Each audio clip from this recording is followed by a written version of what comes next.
par des spécialistes de niveau international.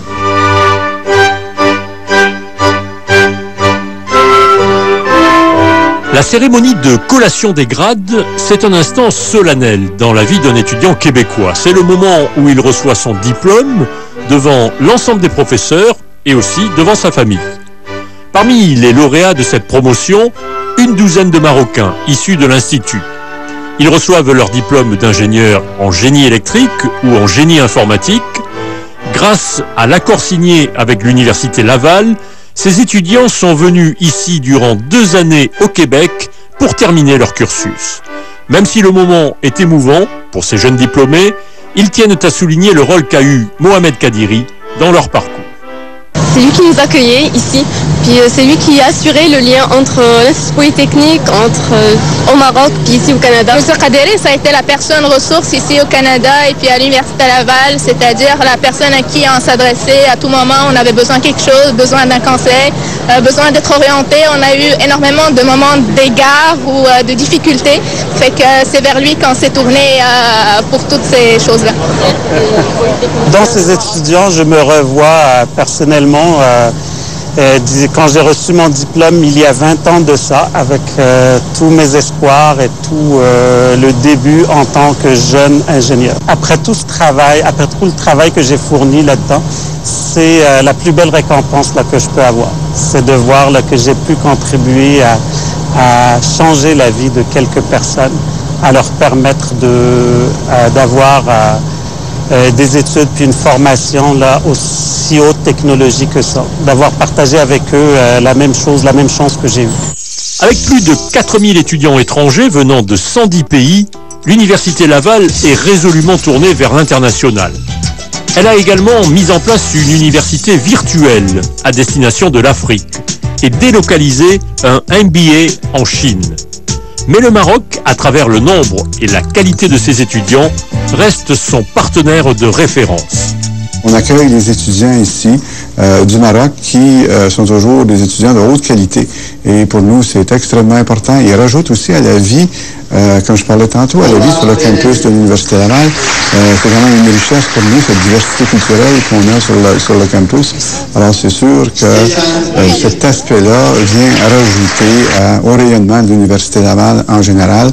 Et Mohamed est certainement un exemple typique, un modèle pour l'Université Laval, de gens qui passent à l'Université Laval, qui retournent dans leur pays et qui veulent développer des choses pour leur pays, en fin de compte. Et je pense que ce succès-là, ça prend des leaders, et ça prend des leaders comme Mohamed pour le faire.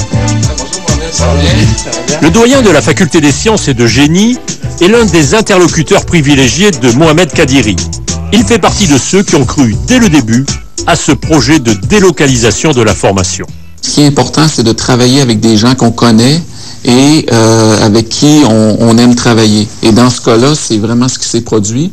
Le partenariat qu'on a établi, c'est avec des gens que nous connaissions bien, 2 diplômés de la faculté qui ont obtenu un doctorat dans nos programmes d'études, et c'est des gens qu'on connaissait bien et avec qui on a donc pu s'entendre pour établir un partenariat qui fonctionne. En famille, direction ensuite l'Aquarium de Québec, l'un des endroits préférés de Safia, Camille et Sarah, les 3 enfants de Mohamed Kadiri. C'est un lieu privilégié pour initier les plus jeunes à la sauvegarde de l'environnement. Comme à l'université, l'accent est mis ici sur la pédagogie. Les enfants peuvent toucher et découvrir de près certaines espèces. Pour Mohamed Kadiri, la science et la culture sont des choses qui s'apprennent par l'expérimentation. Il amène ainsi ses enfants régulièrement au Maroc, convaincu que leur double identité marocaine et québécoise est pour eux une richesse. La double identité aujourd'hui est quelque chose de très recherché. On est dans un monde où la mondialisation atteint tous les niveaux. Là. Le monde est dans la petite épicerie du coin, comme je dis. Il est rendu chez nous à la maison. On achète un produit, il vient de par le monde. Ce multiculturalisme est très recherché. Et puis aujourd'hui, avec l'ouverture qu'il y a, ça va vraiment leur apporter là, beaucoup d'expérience, beaucoup d'intelligence et beaucoup de facilité à réussir leur vie là, dans le monde où on vit aujourd'hui. Natif de Fès, Mohamed Kadiri a donc choisi de faire sa vie au Québec, mais il reste très attaché à sa terre d'origine.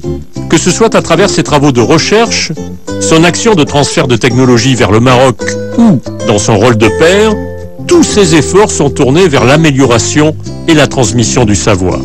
Cela est sans doute dû aux valeurs transmises par son père, qui était agriculteur, et à celles qu'il a acquises en venant vivre dans une société québécoise résolument ouverte sur le monde.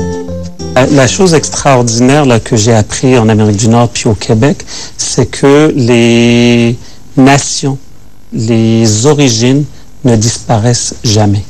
On vit dans une société où on parle d'égalité et non d'assimilation. Je suis très bien intégré, mais je reste que je suis marocain. Ça reste que apporter quelque chose à son pays, c'est une fierté pour retrouver ses origines. Quand on donne quelque chose à son pays, la satisfaction qu'on retire est beaucoup plus grande que ce que le pays a reçu. Et je dis souvent ça. Ne demandez pas au Maroc de changer pour l'aimer, mais aimez-le pour qu'il change. Vous allez en retirer une satisfaction extraordinaire. C'est une belle phrase à la fin, aimez-le pour qu'il change.